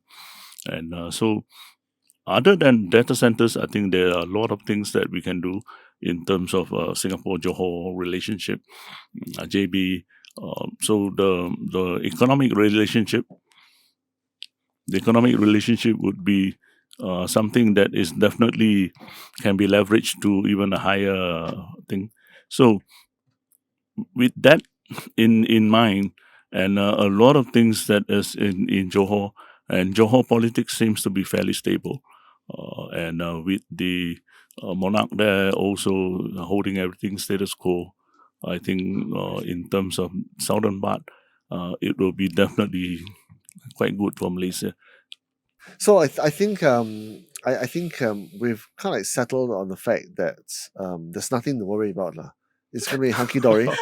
I mean, in summation, I right? wouldn't say that. Everybody, please go back to your house. It's like nothing to see here, right? Trump No, is not quite. obviously. I think it's Maybe the Middle East. So I think. Well, yeah, there's always something to worry about. But in Yeah. terms of the Trump, Republican re-election, I guess that's net good. I guess, or net positive for most things: trade, geopolitics, financial markets, economic health, etc. Right. I will just end by this question for both of you. I'm assuming you both have, if you do have children, right? What is your message to them? Come back to Malaysia. Everything's hunky dory, or stay where you are. It's a pile of shit. Well, What's my kids are with me here, so Yeah. So obviously, my daughter might be graduating in a couple of years, but yeah. I leave it to them. I don't encourage them to go overseas. If they can, then I So maximize the you're time. still, Malaysia is still a good place. so you're Mamaga, right? You know what is Mamaga? No? what's Mamaga? Make Malaysia great again. Uh, Not that it was ever fantastic, but I mean, if you really want to go overseas, I reckon I- Singapore might be a good choice. Yeah. After all, Yeah. you make a little bit more in Singapore, and the other places, yes. I took my daughter to America. She was supposed to register in one of the universities there. She didn't like it. She didn't like it. Why? She didn't like it, partly because I think she's mature beyond her age, because she understood the geopolitics. She said, it's not a good time to be in America. Exactly. You I know, still think that's the case. and she said, well, Americans, they don't even be able to distinguish whether I'm Malaysian or I'm Chinese. So exactly, big risk. I mean, really, at an everyday yeah, level, you it's a just, big risk. like, just get Yeah. bashed up or whatever. Yeah. Yeah. Same thing in Australia now. So your what you say and what you do is aligned. You see, Yeah. the thing is that Jason and myself are probably not the right people to ask, possibly, because both of us are Western educated. We were all so am I. educated. Yeah, we were all educated overseas and all made the decision to come back. So in Yeah. that sense, we are in that sense converted. biased. Yeah, Yeah. we're biased, right?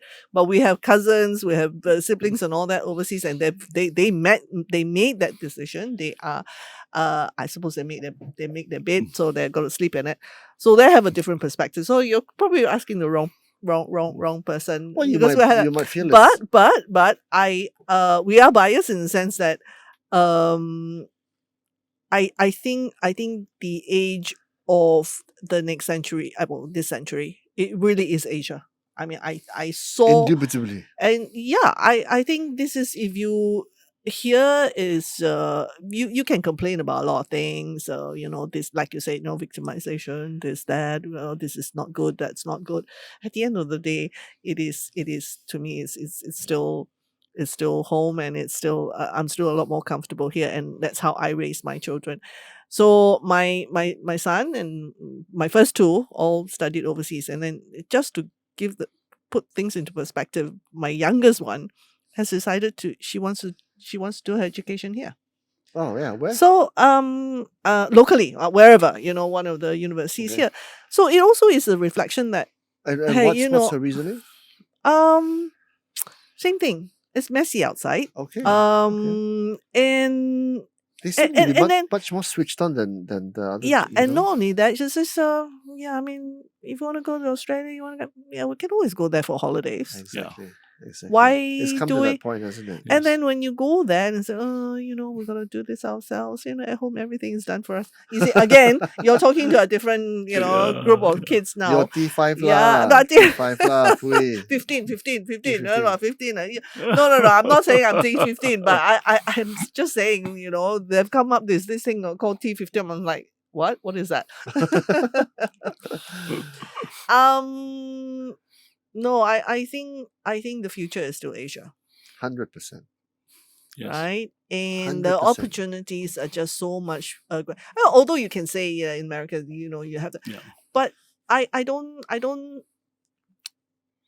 Europe obviously is going to go It's a through mess. a lot Yeah. of structural issues, a lot of societal issues, a lot of political it's politically it's very unsettling out there still. Trump, no Trump. Okay. Yeah, I mean, Yeah. So therefore, things here are a lot more familiar to us. I think in some sense, you feel like you are a bit more in control of your environment here with your kids with you. Yeah. So I would rather, unless it's super adventurous, I'd rather they stay here. Yeah. The opportunities are I here. think so. That's the message as well. And so I think just to cap it all off, although there's all this uncertainty, I think we've answered many of the questions in terms of the Trump presidency, I think, with some clarity. And in terms of Malaysia, well, Malaysia will always He's be more Malaysia. bullish lah. than I am, obviously. Yeah. I Yeah. think I share the optimism Yeah. actually. Yeah, I mean, the I data was- is there. I was in US before, yeah, so 8 he years. is, Yeah, he's you more can see. familiar with the Yeah. Yeah, so issue. I'm and returning. I think your black swan assessment is absolutely correct. Yeah. That thing can just derail. Yeah. That thing can just derail us completely. Yeah. Well, thank you, ladies. Well, lady and gentlemen. Until next Thank time, you. when we have the Yeah. next animated discussion. It was a pleasure and an honor and a privilege. Same here. Same Thank you. here. Thank you, Chuang. Thanks. Thank you. Comes here. Yeah,